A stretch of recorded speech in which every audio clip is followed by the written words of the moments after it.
Evan, ano na yung update sa kalagayan ng mga kababayan natin na apektado nitong gera sa pagitan ng Israel at Iran? Yes, Aga, ayon sa pinakahuling ulat ng Embahada ng Pilipinas sa Israel, 10 araw simula nang ideklara ang Operation Rising Lion, umabot na sa 127 na mga Pilipino ang kumpirmadong napinsala ang kanilang tahanan.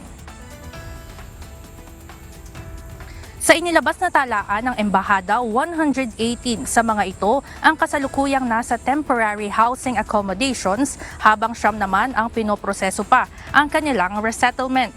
Ayon sa Department of Migrant Workers, maaaring pansamantalang tumuloy sa hostel at shelter ng Migrant Workers Office o MWO sa Israel. Right now operating 4 shelters, 2 of them in current operation.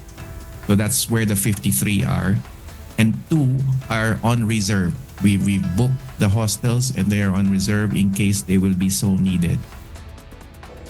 Samantala, umabot na sa 253 OFWs ang nagre-request ng repatriation assistance mula sa pamahalaan, kung saan 26 sa mga ito ang unang batch na nakatawid papuntang Jordan, habang umabot na sa 50 ang kumpirmado na ring uuwi ng Pilipinas. Bukod rito, tuloy-tuloy ang iba't ibang tulong na pinaaabot sa mga Pilipino na nasa Israel, kabilang ang emergency financial assistance, relief packages na may pagkain, damit at hygiene products. Nananatili namang 8 ang naitalang injured, kung saan 7 ang discharge na sa ospital, habang 1 ang critical at patuloy na minomonitor ang kalagayan sa loob ng intensive care unit o ICU.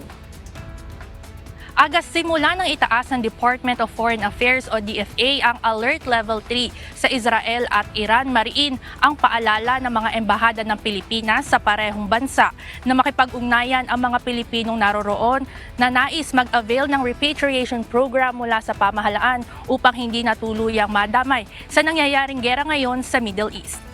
Yan muna ang update mula dito sa Maynila. Balik sa inyo dyan, Aga. Maraming salamat, Ivan Alvarez.